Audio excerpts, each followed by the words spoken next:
selamat siang teman-teman media. Perkenalkan, nama saya Dian Maya Puspitasari dari Be Publicist by Big Change Agency. Hari ini kita sama-sama berkumpul melalui virtual di Sukacita Kapas Virtual Press Conference Healing Mother Earth, Healing Ourselves. Semoga teman-teman media yang sudah hadir hari ini dalam keadaan sehat, dan kita mau menginformasikan hari ini kita live dari Human Connection Studio di Senayan dan sudah mengikuti protokol kesehatan yang dianjurkan. Nah, buat rekan-rekan media yang tergabung di Zoom, untuk biar view-nya kelihatan bagus di Zoom, teman-teman media bisa men-setting ulang di kanan atas, ada setting, terus bisa dipencet speaker view supaya display di Zoom conference ini kelihatan lebih enak dilihat. Dan semoga kita hari ini koneksi internetnya sama-sama baik supaya kita bisa sama-sama ikut berdiskusi sampai akhir dari acara ini. Dan tidak lupa untuk mengucapkan Selamat Hari Bumi untuk semua yang ada di sini. Dan berbicara tentang Hari Bumi, kita juga kehadiran dua orang yang saya kenal sangat baik. Tapi sebelum itu kita lihat tayangan yang berikut ini.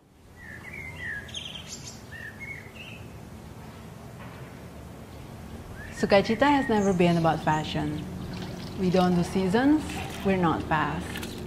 We're here because we see a need for change, and we want to invite you to be part of it.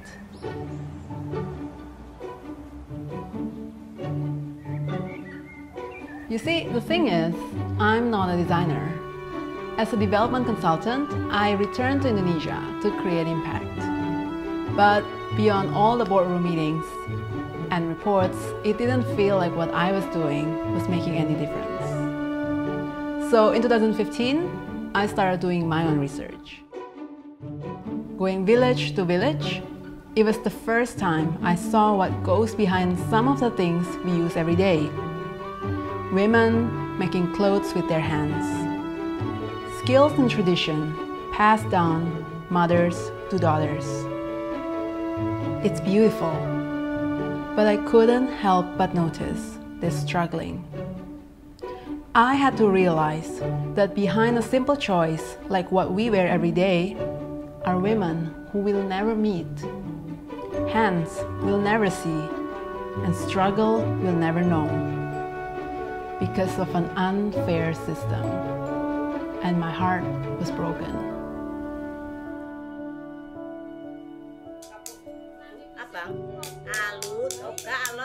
Craft is not just about pretty things.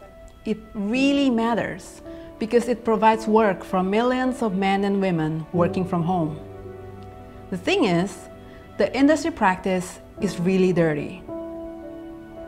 Environmentally, because of thousands of tons of toxic dyes entering our waterways each year. Socially, because only a small group of middlemen and workshop owners make all the profits. The problem is that for people like you and me, we just don't know.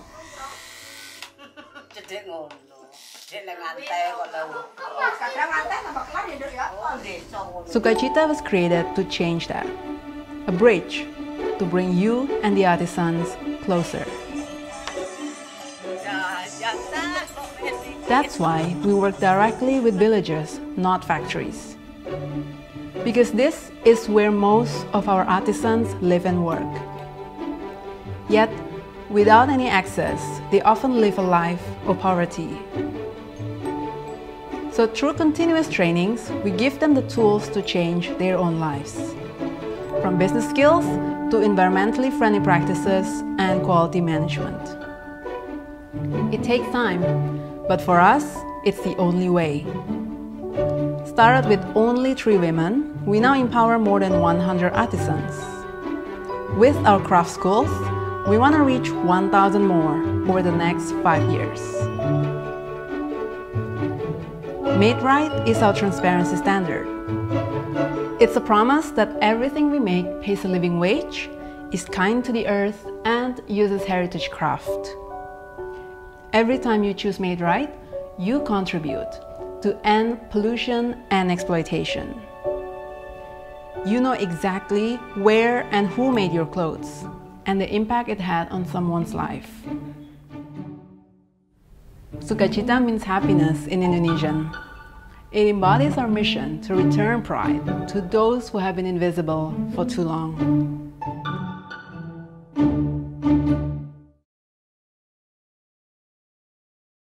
Ya, dari video tadi pasti semua mulai lumayan tergambar ya tentang sukacita itu sebenarnya adalah apa. Karena mungkin kalau pertama kali lihat Instagramnya Sukacita, pasti yang kita ketahui bahwa Sukacita itu pasti brand fashion. But it's more than that. Tapi kita perlu dengar cerita tentang Sukacita langsung dari the duo founder yang sangat passionate tentang apa yang mereka kerjakan. Please welcome Denika Radiani and Bertram Flash. Hi Den, hi Bertram. Halo, How are Saja. you? Hai, senang sekali ya akhirnya. Mungkin cerita sedikit ke teman-teman media ya. Personally, I met Denika di Industry Makerspace. From day one, she told a story about Sukacita and I feel impressed. Sampai di perjalanan 2016 berarti ya, sampai 2022 dan ada Kapas Exhibition ini, kita langsung berdiskusi, Denika, we need to tell this story to all the media friends, teman-teman media, supaya teman-teman media tuh bisa menceritakan kembali ke masyarakat tentang purpose besar dan pentingnya dari kenapa kita harus menjaga lingkungan, dan salah satunya adalah dari produk fashion yang kita kenakan. Nah, mungkin pertanyaan pertama nih ya untuk Denika, sebenarnya arti dari nama Sukacita itu tuh apa, Den? Kadang kan orang punya thought ya, pasti hal yang senang-senang aja, sukacita, but it's beyond that, right? Iya kan, Denika?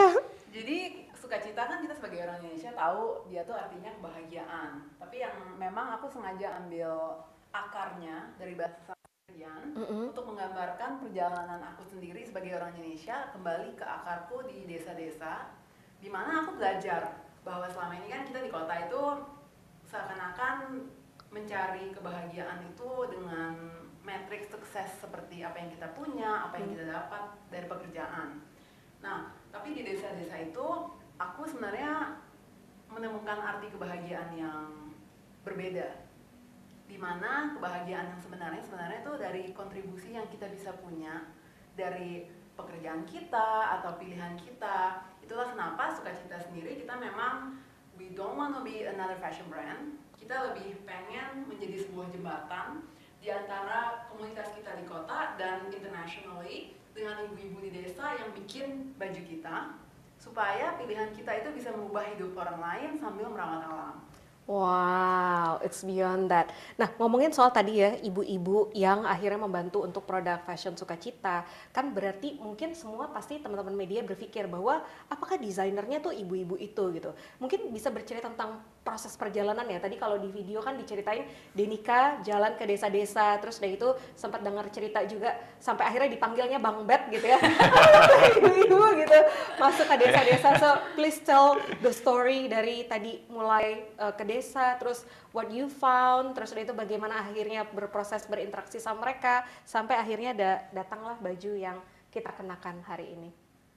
Jadi ketika aku baru pertama kali ke desa, itu tuh benar-benar buat aku sebagai orang yang gede dan tinggal di Jakarta. Pertama kalinya aku tuh melihat gimana baju yang kita pakai itu dibuat.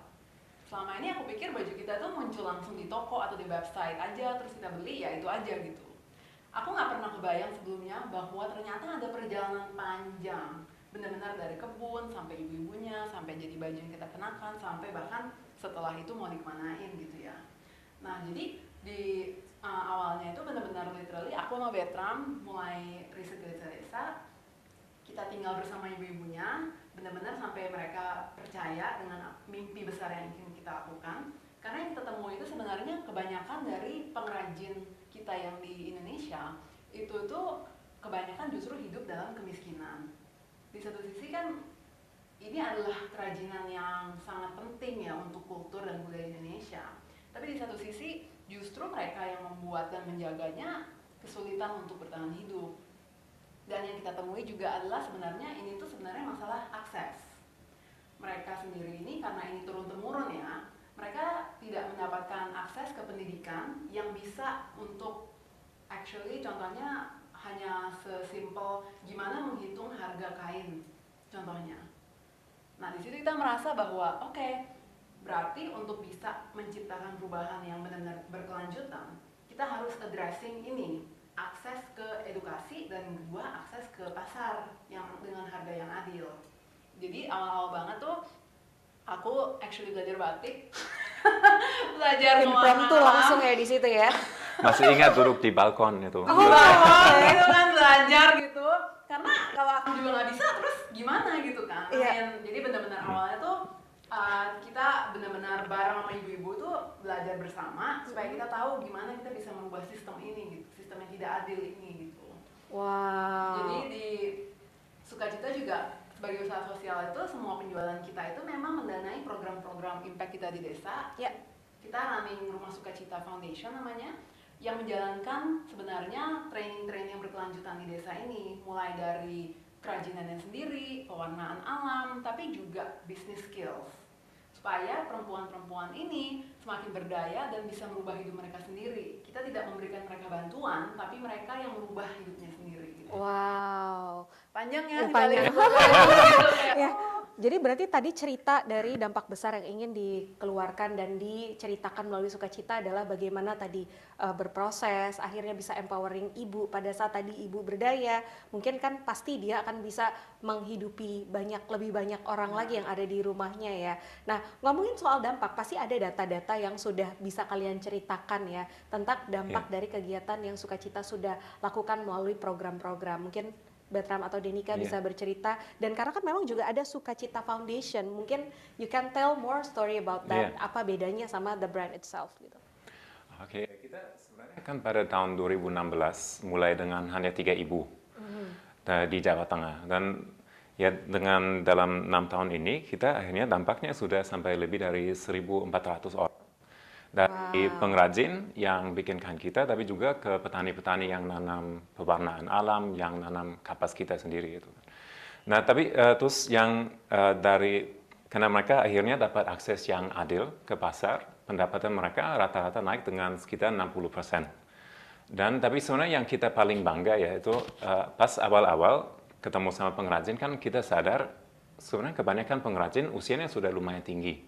Karena memang biasanya anak muda nggak mau terusin karena pendapatan rendah, terus mungkin juga ya ada bisa kerja di tempat lain, mungkin dapat UMR ya kan kalau kerja di supermarket atau di mana. Nah tapi dengan ada program pelatihan kita kan mereka ada desain baru, pendapatan bisa lebih tinggi, sehingga sekarang average age-nya dari pengrajin kita hanya sekitar 35 tahun. Dan itu yang buat kita sebenarnya sendiri paling bangga itu ya kan. Jadi kelihatan ya orang pengrajin di desa, mbak muda di desa jadi tertarik lagi belajar mengenai kerajinannya itu. Terus ya dan itu kenapa kalau mungkin angka 60% itu agak abstrak ya, itu karena tapi memang sangat-sangat bermakna kalau di desa, karena itu artinya biasanya karena kan ibu-ibu yang dapat uangnya. Jadi mereka juga mungkin lebih berani sama suaminya itu kan. Ya sehingga dalam juga artian yang positif ya. Yang artinya positif betul. Ya, artinya mungkin anak perempuan sebelumnya hanya sampai SMP. Sekarang sampai SMA. Mungkin juga bisa masuk kuliah itu kan. Nah, kalau itu dari bagian sosial ya. Jadi kenaikan sekitar 60%, umurnya jadi lebih muda. Tapi memang lingkungan juga ada dengan ya kita misalnya pakai pewarna alam daripada warna kimia, sudah memang dampak luar biasa di desa-desa kita karena itu memang warna kimia itu sangat beracun dan biasanya nggak ada sistem pengelola limbah di desa. Jadi dengan kita pakai bahan-bahan alami itu ya bisa kembali ke tanah lagi tanpa merusakin alam itu kan. Dan itu dampaknya cukup besar, itu lebih dari 1 juta liter yang kita dari air yang beracun yang kita hindari dengan pelatihan warna alam ini.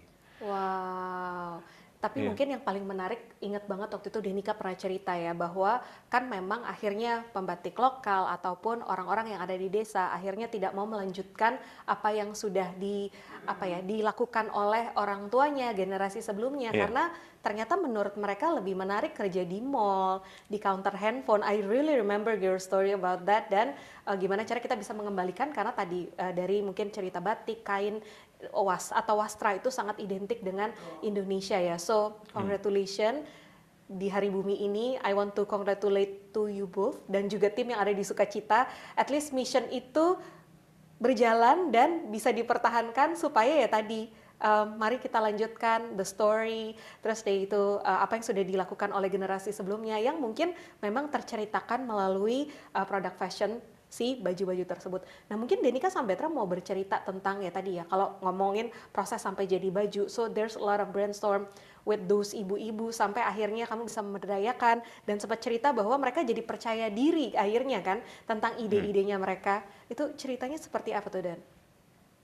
Yang berasa banget tuh Dian, jadi beberapa bulan lalu kita sempat field trip ke salah satu desa kita. Terus jadi kita tuh kaget banget, kita masuk ke rumah ibunya, terus kita menemukan kertas-kertas folio gitu ditempel di dinding.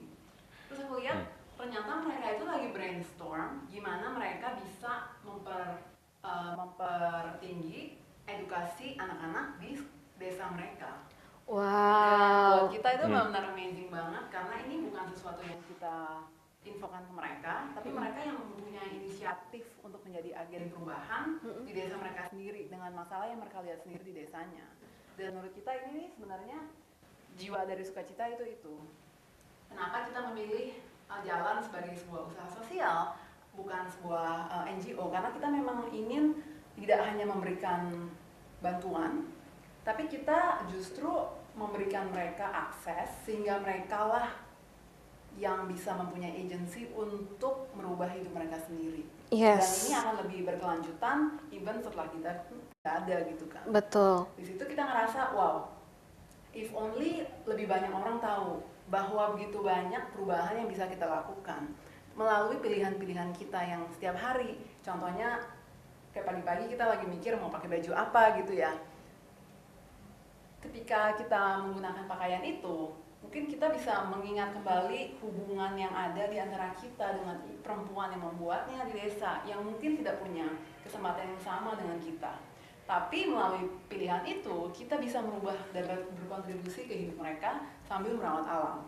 Wow, tadi ngomongin soal sustainability memang itu real ya. Berarti dari proses kalian bisa memberdayakan mereka, mengedukasi sampai akhirnya mereka bisa menghasilkan karya, terus akhirnya karyanya dibeli oleh konsumen dan dia merasakan benar-benar ada dampak yang terjadi dalam hidup mereka gitu ya. Dan mungkin teman-teman media di sini pasti penasaran cerita langsung dari desa.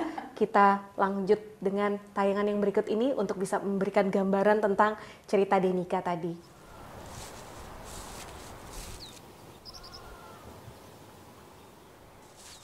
Nanem kapas ya angel. Icir gak udan gak tuwa.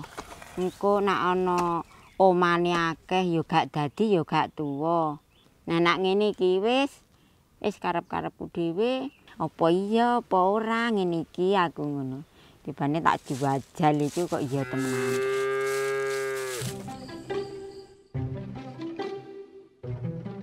Nah ngono, bareng tak iciri jagung. Nah kok diresiki uler. Engko nandur jagung putih, ya puten. Jagung kuning, ya puten misan. Nah ngono kuwi dadi nek ya Can, nang ngene iki nek piye leh kumangan piye? Aku nuwang wis gerak-geruk.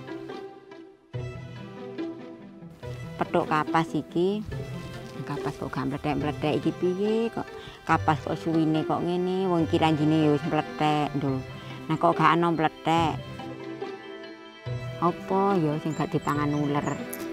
Dereng ngono kudu kok obat leh. Sak botol 45. Aku sedina wae mau keroleh dhuwit 50 kok. Mbok kon tuku obat sak botol 45 leh das ambek ponak aku. Aku dadi tak angen-angen. Oh, nak ngono ya tak anut nyaiku wae sik biyen. Nyaiku kok mbako kok diiris-iris, diubek ambek uyah, wis dienggo ngobati. Iku bungkule kapas, ben omane mbarojo menclok. Temean. Panggilang. Terus diubek.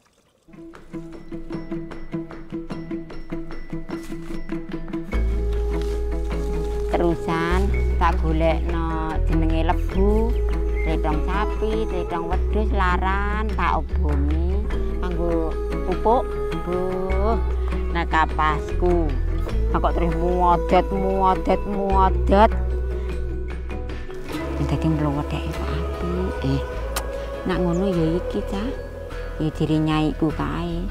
Nak ngono tak turut terus iki aku ngono.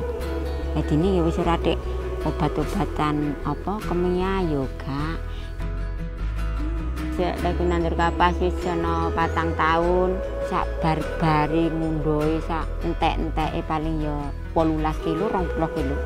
Tapi sing payu temenan setahun 2 tahun iki kepethukan sukacita iku kapukku oleh saking 26 kilo terus petuk sukacita tandur aku ketambahan makna matur nuwun aku mbek sukacita iku alhamdulillah ya Allah aku sering nek nandur kapas aku ngono terusan tak tukono beras tak tukono blonjo wis seneng dijaya sok ben nak galku nak aku tuwa wong tuwa pengen dineh parake sampeyan sing nggone rak ya anak putuku nak galku urip nak galku apik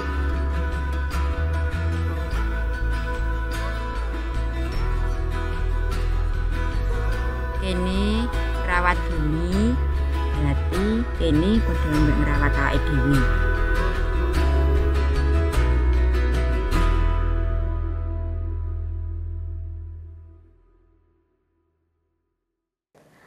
Tadi ya, kita melihat video tentang Ibu Kasmini dan keadaan yang mungkin jarang dilihat sama orang-orang di perkotaan yang ada di Jakarta. Sangat menyentuh sekali, Den. Tadi malam aku nonton sampai 2 kali loh.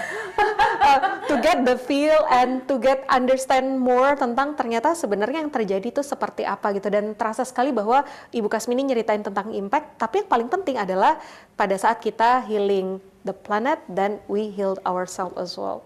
Nah, itu mungkin jadi pertanyaan ya, apakah itu yang menjadi drive untuk kalian bertahan sampai di tahun ke-6 berarti ya? Benar banget. Jadi memang perjalanan sebagai usaha sosial tuh nggak mudah ketika kita mencoba melakukan sesuatu yang mungkin belum pernah dilakukan sebelumnya ya. Dan terutama melalui pandemi ini kan memang semua orang terdampak dan memang berat. Tapi untungnya buat kita, kita punya anchor yang sangat kuat, yaitu ibu-ibu kita. Ketika semuanya berubah, yang kita pegang cuma satu aja. Jangan sampai ibu-ibu kita lalu udah makin sulit, terus jadi makin sulit tanpa adanya sukacita. Jadi melalui lembur-lembur dan sebagainya. Aku sampai merinding loh dengernya. Sampai merinding dengernya. Because I think that's the thing gitu. Buat kita tuh sustainability dan impact ini bukan hanya sebuah marketing atau campaign, tapi memang ini adalah purpose utama dari kenapa sukacita itu ada di dunia. Wow. Dan memang di tahun 2020 sendiri itu kita juga merasa sesuatu berubah dalam kita. Selama ini kan kita fokus ke penggunaan warna alam untuk istilahnya mencegah kerusakan, melindungi bumi Dian.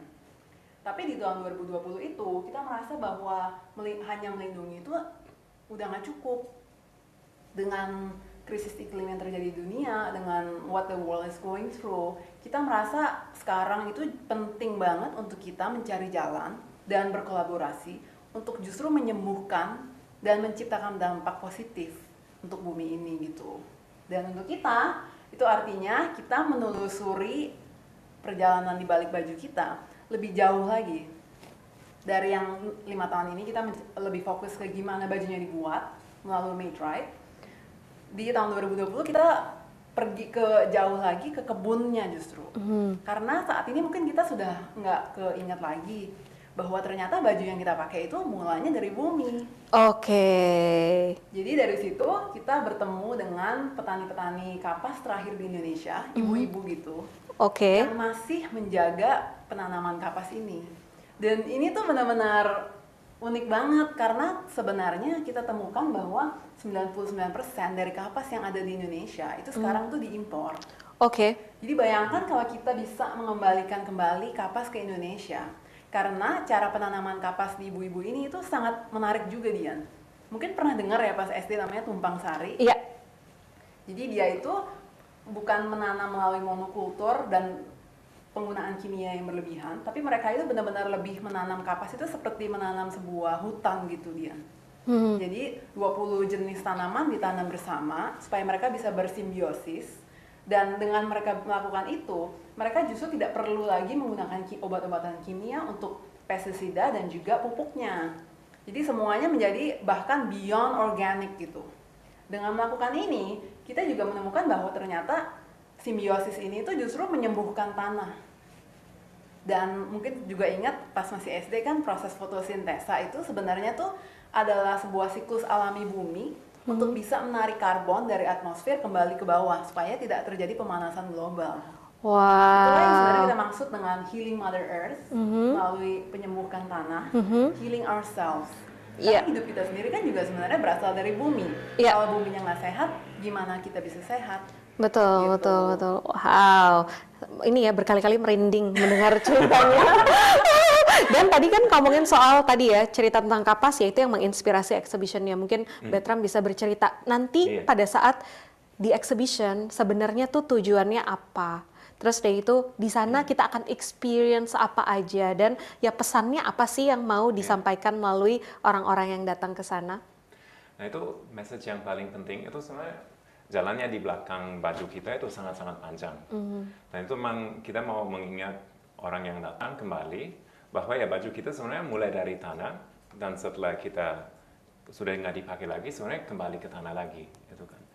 Nah dan tapi itu prosesnya sangat-sangat panjang. Jadi kita di exhibition Kapas kasih lihat itu benar-benar prosesnya mulai dari farm dari bijinya yang masuk ke tanah sampai jadi pohon kapas, kapasnya diproses jadi benang, ditenun jadi baju, sampai juga akhirnya apa yang terjadi setelah baju nggak dipakai lagi. Dan itu ya kita juga sedikit kontras dengan ya kalau pakai cara tradisional, pakai cara alami seperti kapas yang ditanam dengan cara organik, yang diwarna dengan cara alami, itu sebenarnya bisa kembali lagi ke tanah, bisa dinyerap bumi jadi makanan lagi untuk kehidupan baru itu kan. Nah, tapi ya kalau yang kita sudah suka lupa itu kan, kalau misalnya baju sekarang banyak sekali dari polyester yang sebenarnya plastik. Dan plastik itu ya bisa aja ya mungkin ya kita kembaliin ke tanah, tapi tanah nggak bisa menerima itu. Itu jadi malah mikroplastik yang nanti masuk ke laut dan akhirnya juga kembali ke kita lagi itu kan. Nah, jadi kita mau mengingat orang aja sebenarnya itu jalannya sangat panjang dan selalu ada dampaknya dari pilihan kita terhadap orang yang membuat kain, tapi juga terhadap lingkungan. Dan itu exhibition kalau ada yang tertarik itu ada di Ashta District 8 mulai dari hari ini sampai dengan 15 Mei. Oke, berarti ada waktu, it's quite period of time buat visit ya, terutama kan nanti ada libur lebaran, jadi kalau misalnya bingung mau opsinya kemana, bisa melihat sesuatu yang baru tapi akhirnya membuat kita punya perubahan kecil yang nantinya akan, kalau perubahan kecil itu dialami oleh semua dan banyak orang, maka akan ada perubahan besar.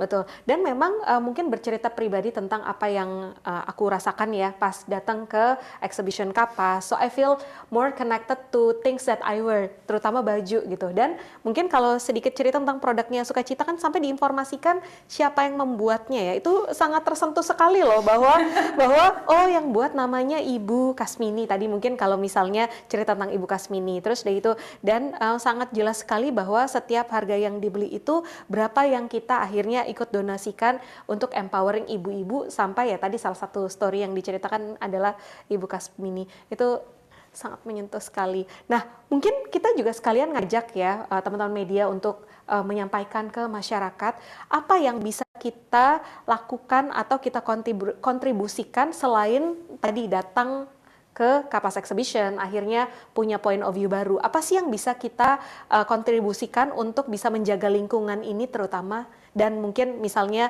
melalui apa program yang sudah dilakukan oleh Sukacita? Itu saya rasa paling penting sebenarnya itu educating yourself, cari tahu dulu itu kan dampaknya seperti apa dari pilihan kita, bukan hanya di fashion tapi di industri-industri lain juga kan. Itu yang paling penting. Terus yang kedua saya rasa yang kita semua bisa lakukan yaitu share mengenai exhibition Kapas ini dan juga undang teman-teman untuk datang ke sana, karena itu kesadaran itu step pertama untuk perubahan, untuk semua perubahan itu.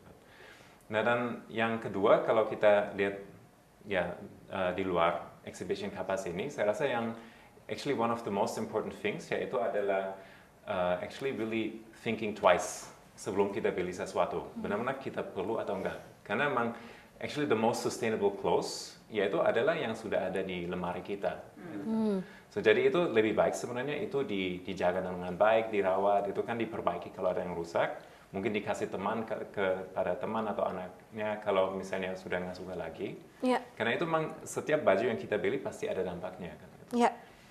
Nah, dan ya, itu yang kedua, dan yang ketiga yang benar-benar mulai jadi lebih kritis sama brand-brand favorit kita. Yeah. Mulai bertanya ke mereka itu sebenarnya kain kalian asalnya dari mana, di mana, dengan cara seperti apa, dampaknya ke pengrajin ya atau yang orang yang jahit seperti apa, mereka dikasih upah yang adil atau tidak gitu kan. Yeah. Karena itu baru kalau brand-brand merasa ada pressure-nya dari kita semua sebagai konsumen, baru akan ada perubahan gitu. Right, ya. Berarti kalau misalnya diambil benang emasnya adalah dengan kita berkontribusi dengan kitanya berkesadaran aja, itu akan banyak merubah hal ya. Tadi pada saatnya kita sadar, kita jadi tahu apa yang kita harus pilih, terus yang kita pilih juga bisa dikonfirmasi dan ditanyakan ke brandnya. Ya tadi pada saat dari konsumen sudah ada demand itu untuk bisa membuat bumi ini lebih baik dengan cara kita berkonsumsi, maka itu sudah menjadi kontribusi. Nah, ngomongin kontribusi tersebut juga, itu kan yang membuat kalian mendapatkan sertifikasi B Corp ya.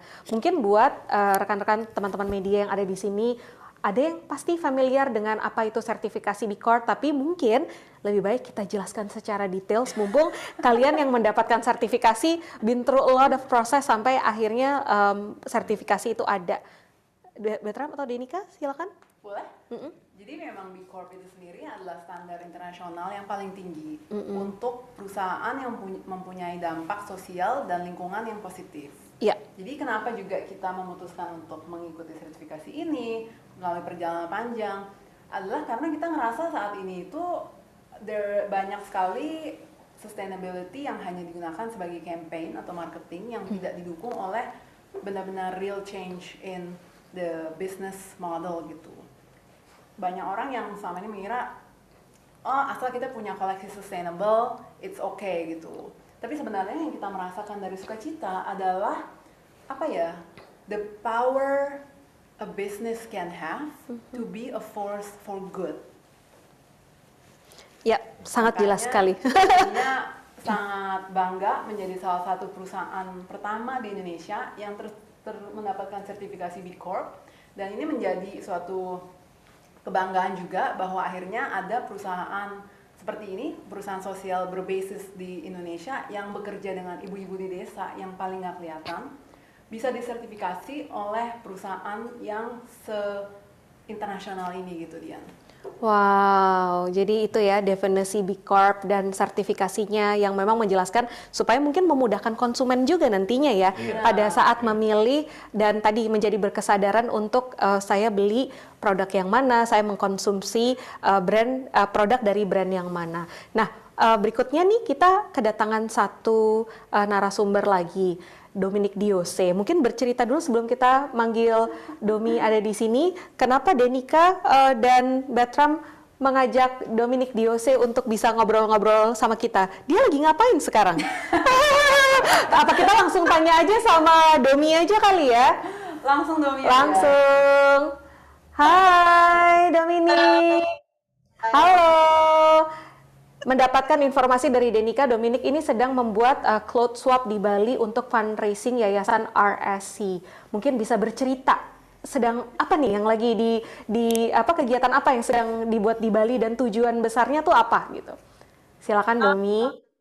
Semuanya, thank you Denika, Bertram sudah mengundang untuk ngobrol di sini. Kalau ngomongin jadi ngapain aja gitu kan. Sebetulnya aku punya sejak pindah ke Bali itu aku bersama beberapa partner lainnya di Bali, kita bikin sebuah manifesto, sebuah gerakan yang pertamanya hanya memang untuk sebagai mesin penggerak dan mesin supporter ya untuk anak-anak muda generasi kita, baik itu senior maupun anak-anak yang lebih muda dari kita, supaya lebih berkesadaran terutama dalam berpakaian atau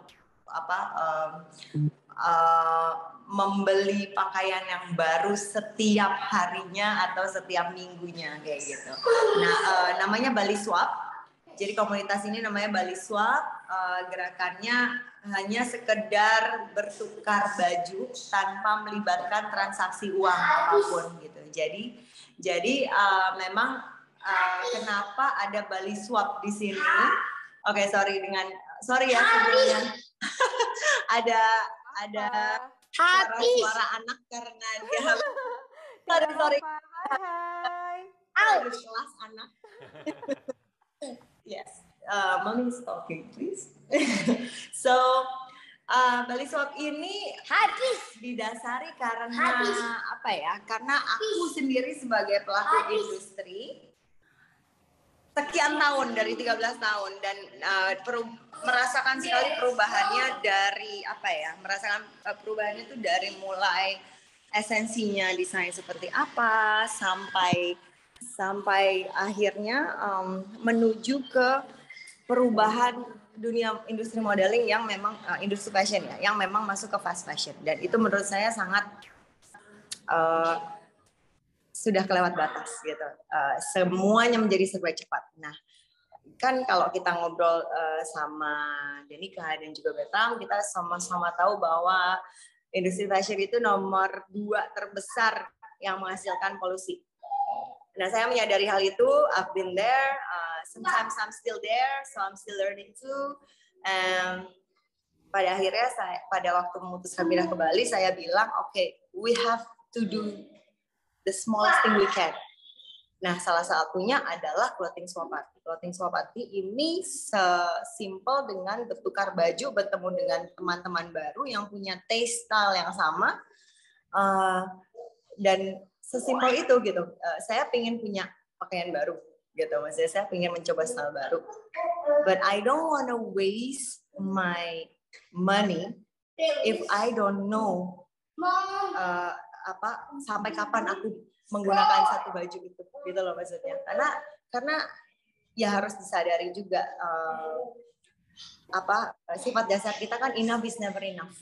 Kadang-kadang habis beli ini pengennya dapat itu, habis dapat style yang ini kok besok kayaknya pengen coba yang lain ya gitu. Jadi kayaknya itu nggak pernah berhenti, itu memang it's part of us. Nah, akhirnya saya juga mencoba kalau kayak gini saya bagian dari polisi juga dong nih gitu. Nggak selesai nih kita lingkarannya. Akhirnya kita membuat bersama, kita coba dari komunitas kecil, baik itu lokal maupun internasional, tiba-tiba semuanya datang. Dan saya senangnya karena di komunitas ini banyak teman-teman baru, orang-orang yang mempunyai kesadaran yang sama, yang ingin melakukan perubahan, walaupun dari hal yang sangat sederhana, sesimpel tukeran baju, dan itu membuat kita kayak, oh, we save the money. kita menabung nih sebenarnya budget yang harusnya setiap minggu dimasukin untuk beli mall atau beli baju baru atau brand A, B, C yang setiap 3 bulan sekali ngeluarin style baru gitu. Kita nggak perlu nih gitu, karena aku sudah dapat, udah nemu dari teman yang lainnya gitu. Jadi itu yang kita lakukan with no transaction of money. Dan kita mengurangi lebih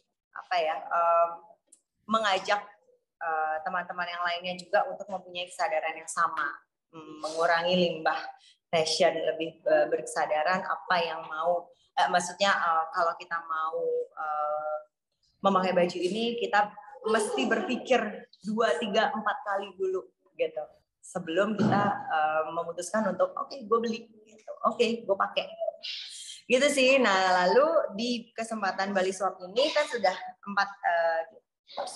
tahun ya, tahun keempat kita sempat berhenti karena pandemi, lalu kita mulai lagi Desember lalu, dan per 4 bulan sekali kita membuat. Hari ini Hari Bumi, kita juga spesial untuk menghormati Hari Bumi. Lalu saya juga pribadi ingin memberikan rasa terima kasih saya kepada Yayasan Rumah Udah panjang. Karena memang kita harus pahami dulu orang-orang yang benar-benar bekerja keras di balik pembuatan baju, setiap satu baju gitu. Dan buat saya it's a hard work.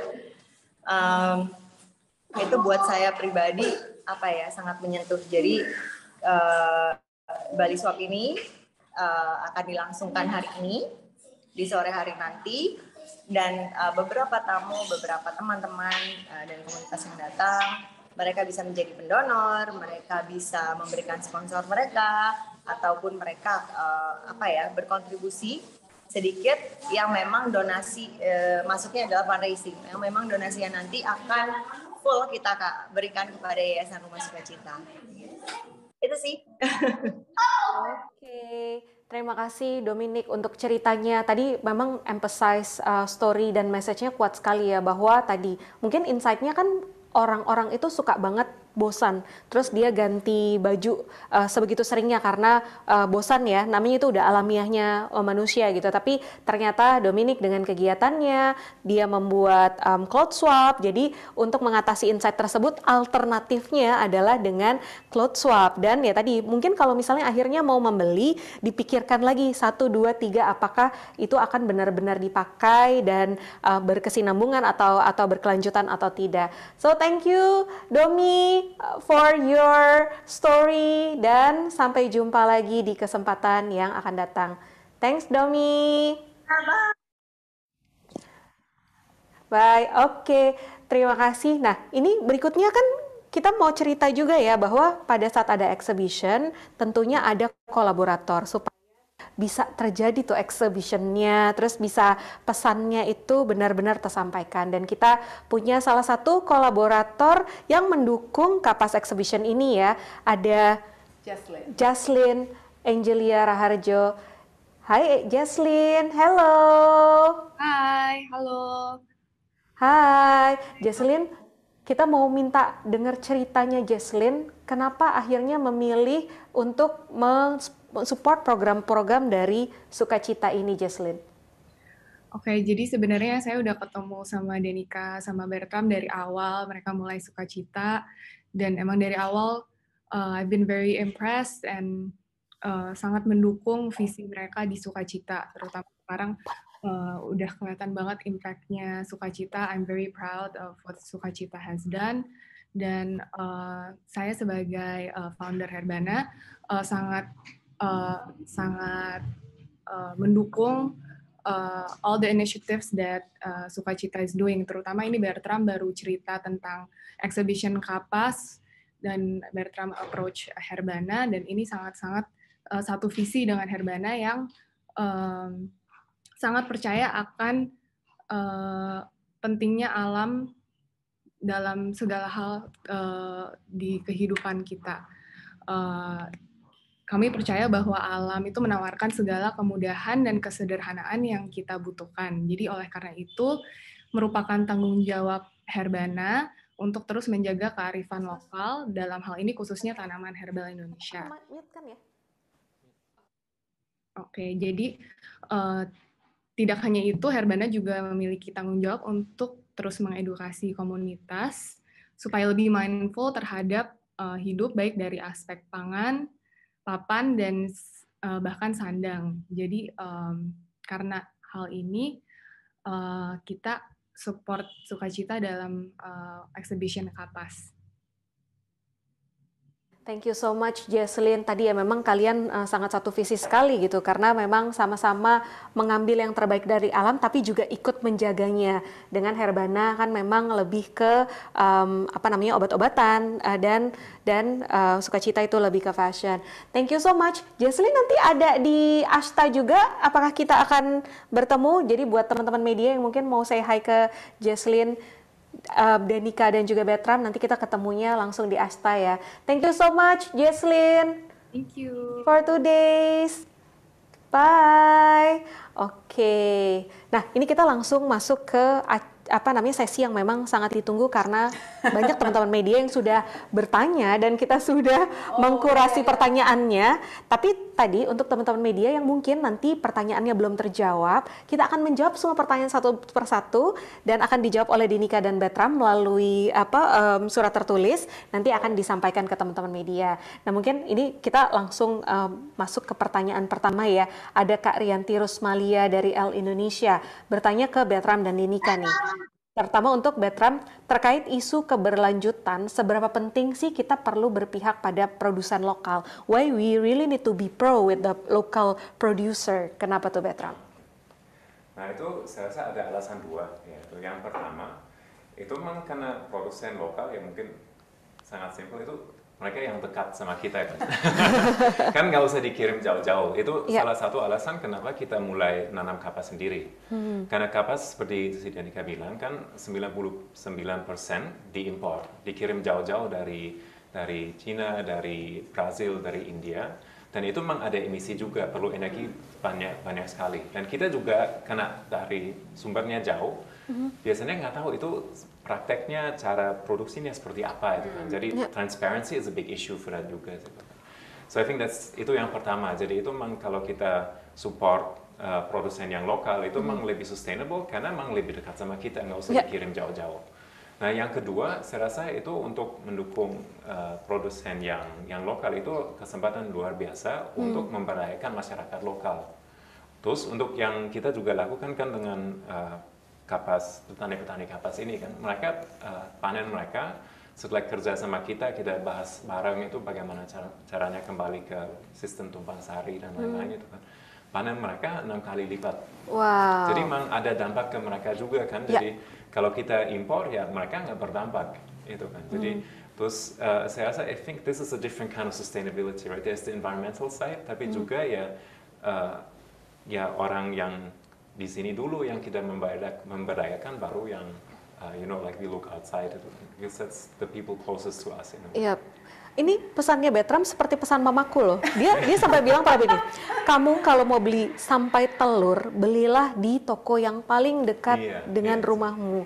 Let's empower the people in our community first. Jadi kayak memang itu pesan dari orang tua yang secara turun-temurun sebenarnya mungkin diberikan pesannya ya. Dan ini kita mungkin bisa memberikan pesan tersebut melalui teman-teman media supaya diinformasikan ke masyarakat. Karena ya we really need to empower our community first ya, yang paling dekat sama kita dan jelas terlihat gitu dampaknya tuh akan seperti apa. Itu benar banget sih Dian, terutama juga melalui kapas ini karena sekarang kita benar-benar bisa punya farm to closet traceability. Kita bilang kita bisa menelusuri asal dari baju kita, dari kebun sampai jadi karya.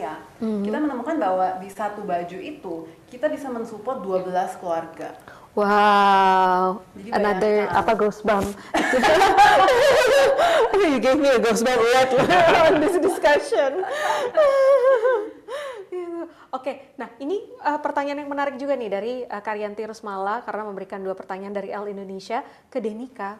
Sebagai perempuan nih ya, bagaimana Danica melihat keterhubungan perempuan dengan alam dan perempuan dan alam tuh menurut saya benar-benar nggak bisa dipisahkan sih Dian. Contohnya di Indonesia sendiri kan kita menyebut bumi itu kan sebagai ibu pertiwi. Jadi seakan-akan alam itu sebenarnya seorang ibu yang memberikan semua kehidupan kita gitu. Dan yang kita lihat di desa-desa juga adalah memang perempuan itu kehidupannya sangat berhubungan dengan menjaga kelangsungan alam itu tersebut. Kayak contohnya 80% dari pembuat baju kita itu kan perempuan. Nah bayangkan dengan mereka sekarang menggunakan pewarna alam, menanam kembali pewarna alam tanaman-tanamannya dan kapas melalui tumpang sari, mereka betul-betul menjadi penjaga tradisi kita, tapi juga sambil menjaga alam kita. Wow, jadi itu pas banget tadi mau bertanya, ada pertanyaan dari Kak Birni dari Gatra kan tadi nanya apa kiprah kearifan perempuan dalam mendukung perubahan iklim tadi ya, karena yang pertama juga memang mungkin secara fashion yang membuat adalah mostly adalah perempuan dan mungkin karena terutama adalah perempuan yang banyak membuat decision making in the family ya.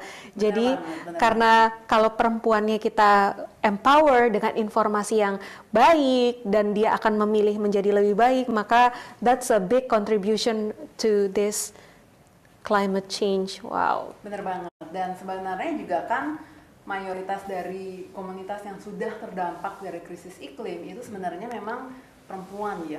Wow, can you elaborate more information about that? Tentang jadi yang kita temukan di desa-desa kita juga memang juga sesuai dengan data dari internasional, memang perempuan-perempuan ini benar-benar sudah mengalami dampak negatif dari krisis iklim. Contohnya dari perubahan cuaca yang memang mengaruhi panen dari yang mereka tanam gitu. Oke. Jadi ketika mereka sekarang ini hanya bisa terdampak negatif, menurut kita tuh sangat nggak berkelanjutan.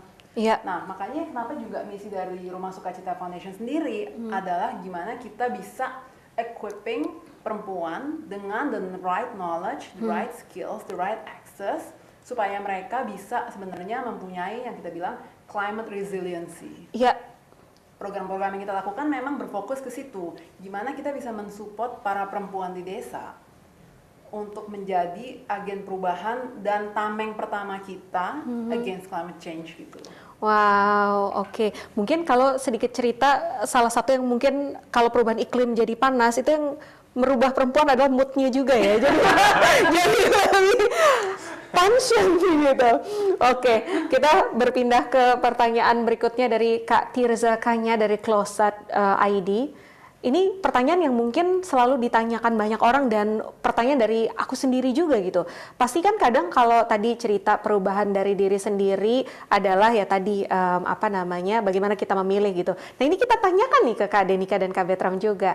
Yang dilakukan sama Kak Denika dan Kak Bertram sehari-hari untuk healing Mother Earth. Dari hal yang paling simpel yang bisa dilakukan untuk memperbaiki bumi itu apa? Dan exact contohnya mungkin ya bisa diceritakan. Misalnya memilih, bagaimana cara memilihnya, hal terkecil yang dalam sehari-hari banget tuh decision makingnya itu seperti apa? Mungkin dua-duanya bisa cerita. Iya, boleh. Kalau aku sendiri sih pribadi tuh benar-benar setiap kali aku literally mau beli apapun, bahkan kayak secangkir kopi pun, aku tuh benar-benar nanya, oh ini dari mana asalnya? Oh ini tuh gimana nanamnya? Benar-benar kepo gitu.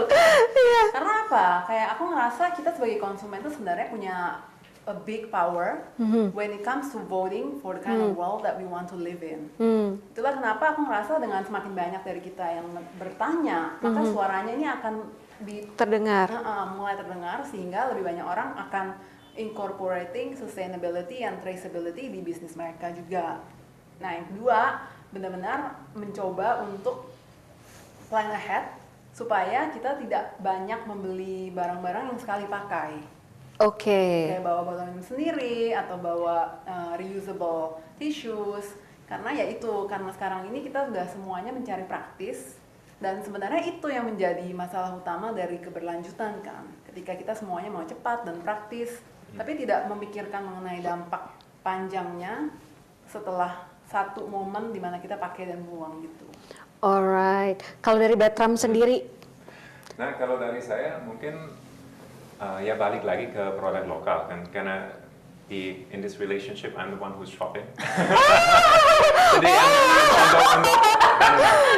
untuk ini kadang-kadang juga masak tapi ya jatuh lebih ke aku sih. Nah itu apa namanya ya untuk kalau pas di supermarket benar-benar milih produk yang lokal yang lebih dekat sama kita kan.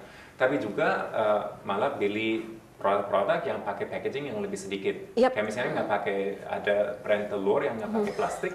Itu hal gampang kan, hal kecil. Yang nggak pakai plastik tapi pakai kayak apa namanya? Itu ya kayak like a bamboo basket itu, kayak pintar sekali kan. Jadi itu ya bisa kembali ke tanah tanpa ada limbah itu kan. So I think those very simple choices, kayak milih yang dekat, terus milih yang packagingnya nggak pakai plastik, ada plastik hanya sedikit kan? Itu yang pertama. Terus yang kedua, itu sebenarnya di Jakarta sekarang sudah lumayan simple, lumayan gampang untuk recycling. Jadi ada service banyak di Google aja itu recycling Jakarta, ada banyak service yang bisa ambil sampah misalnya yang bisa didaur ulang seperti plastik, gelas, kertas itu kan, supaya bisa didaur ulang. Itu I think that's also one of the very simple things, karena ya tinggal pesan aja melalui app mereka, terus diambil dari rumah itu. Dan mungkin tadi jawaban Denika dan juga jawaban Bertram juga menjawab pertanyaan dari Kak Retno dari Just for Kids ya, langkah sederhana untuk memulai gaya sustainable dari hal yang paling gampang, melihat yang less packaging, terus dari itu memikir berkali-kali apakah ini perlu dibeli atau tidak, dan tadi terutama tahu sourcingnya itu dari mana gitu. Wow, menarik. Mulai dari kita sendiri menurut aku, karena kadang-kadang kita ngelihat masalah-masalah yang terjadi di dunia itu kayaknya kan gede banget gitu ya, kayak apakah satu orang tuh bisa do anything. Tapi kalau menurut kita benar-benar kayak kita nggak bisa menunggu orang lain untuk memulai perubahan atau memberikan solusi. Kita sendiri bisa dan punya kesadaran untuk bisa memikirkan ya dampak dari pilihan-pilihan kita ini justru Dian. Ya, dan ini the last question for this virtual press conference. Pesan Denika dan Bertram untuk masyarakat yang mungkin nanti akan diceritakan melalui teman-teman media ke masyarakat gitu dalam rangka menjaga bumi, karena ini adalah Hari Bumi dan memang tadi melalui Kapas exhibition yang ada di Ashta juga semua diceritakan. Tapi mungkin one of the most statement that you want to convey through the media itu pesannya apa tuh untuk kita menjaga bumi dari Bertram dan juga Denika? Kalau dari aku sih mungkin ada sedikit perubahan mindset ketika kita mau membeli sesuatu, Dian. Kadang-kadang kita hanya ngelihat dari price tag-nya doang ya. Itulah sebenarnya kenapa juga ada fast fashion, itu karena industri ini berusaha untuk membuat semakin murah supaya kita tuh membeli lebih banyak gitu. Yeah. Nah, karena kan banyak orang yang berpikiran bahwa sustainable clothes itu mahal gitu. Sebenarnya menurut aku yang perlu kita ubah juga adalah mindset kita. In terms of ngelihat harga bukan dari retail price, tapi dari cost per wear.